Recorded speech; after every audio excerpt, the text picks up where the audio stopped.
রাজ্যে কাজে গিয়ে নিখোঁজ এক পরিযায়ী শ্রমিক। ঘটনা মুর্শিদাবাদ জেলার সালার থানা আলেপুর গ্রামে। নিখোঁজ যুবকের নাম কটা শেখ, বয়স আনুমানিক 29 বছর। পরিবার সূত্রে জানা যায়, কটা শেখ বৃহস্পতিবার সকাল 10টা ট্রেনে করে কাজের স্থান বালির উদ্দেশ্যে রওনা দেয়। তার সঙ্গে ছিল দফাদারের ছেলে নজরুল শেখ। বালির স্টেশনে পৌঁছে গেলে ট্রেন থেকে নেমে খাওয়ার উদ্দেশ্যে রেস্টুরেন্টে গেলে সেখান থেকেই নিখোঁজ হয় কটা শেখ, এমনটাই দাবি করছেন তার সঙ্গে থাকা দফাদারের ছেলে নজরুল শেখ। তারপর থেকেই খোঁজাখুঁজি শুরু হয়ে যায়। অনেক খোঁজাখুঁজির পর কটা শেখকে পাওয়া না গেলে সন্ধ্যার দিকে কটা শেখের বাড়িতে খবর দেওয়া হয় তাদের ছেলেকে খুঁজে পাওয়া যাচ্ছে না। পরিবারের লোকজন সমস্ত বিষয়টি বালি থানাতে জানানোর জন্য বলে। সেখান থেকে উত্তরে আসে, আমরা সমস্ত বিষয়টি থানাতে জানিয়েছি ও একটা নিখোঁজ ডায়েরি করেছি। তখন কটা শেখের বাবা সালামত শেখ বলেন, নিখোঁজ ডায়েরির কপি একটা তাদের মোবাইলে পাঠানোর জন্য বলা হলে দফাদারের ছেলে তাদের প্রশ্ন ঘোরাতে শুরু করে। তাহলে কি নিখোঁজ ডায়েরি এখনো পর্যন্ত করা হয়নি, উঠছে প্রশ্ন। এই নিয়ে কি বলছেন কটা শেখের বাড়ির লোকজন, শোনাবো। লক্ষ্মীবার দিন 9টা থেকে এখান থেকেই নিখোঁজ। আচ্ছা, এখানে কোথায় গিয়েছিল? এখান থেকে উত্তরপাড়া। কি করতে গিয়েছিল? উত্তরপাড়া মাটি কাটা কাজ করতে ভেটায়। কাদের সঙ্গে গিয়েছিল? ইসমাইল বলতে ইসমাইল দফাদার। আচ্ছা, ওর সঙ্গে শুধু ইসমাইল ছিল না, অন্য আরো ছিল? ছিল সব। তারপরে যে ওখানে যে নেমে কোনো ধরনের হোটেলে খাওয়া দাওয়া করেছে। কোথায় নেমেছিল? বালি রেল স্টেশনে? উত্তরপাড়া, এই বালিতে। আচ্ছা, বালিতে নেমেছিল, তাই তো? নেমেছিল, ওখানে হোটেলে খাওয়া দাওয়া করেছে। খাওয়া দাওয়া করার পর কিন্তু ওকে সাথে করে নিয়ে যেতে এখন ওর সাত ছাড়া হয়ে যাচ্ছে।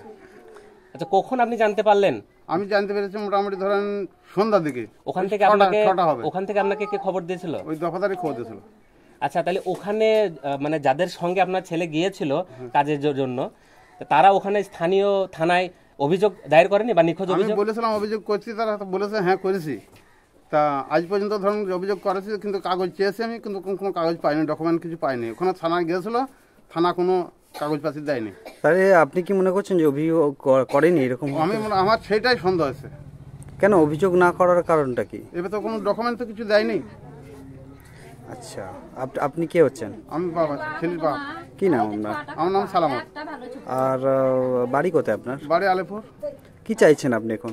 আমি চাইছি এখন আমার ছেলেটাকে যত সম্ভব যাতে তাড়াতাড়ি খুঁজে এনে আমার কাছে হাজির করে দেয়। আচ্ছা, এর আগে কি কোনো দিন আপনার এরকম হয়েছিল? না, এসব ঘটনা কিছু হয়নি। কতদিন থেকে কাজে যায় ও? তো বহুদিন থেকে কাজে, ধরেন প্রায় আজ বয়স কতটা হলো, 25 বছর পার হয়ে গেল বোধহয়।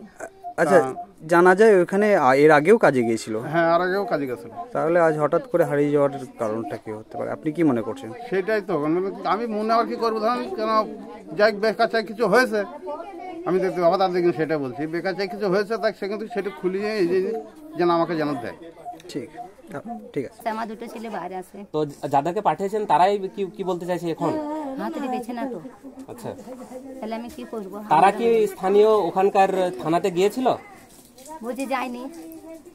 আচ্ছা, বুঝে যায়নি, তাহলে কি করবো আমি? আপনারা বলে দেন, আপনাদের কাছে অনুরোধ, কি করলে ভালো হবে আমার বাচ্চাকে পাবো। আপনারা যেটা অনুরোধ করে বলি। আপনার নাম? আমার নাম রশিদা বিবি।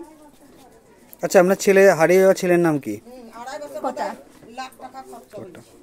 আপনি মা, তাই তো? আমি মা। বাড়ি কোথায় আপনার? আমার এই তো আলেপুর, পাড়া।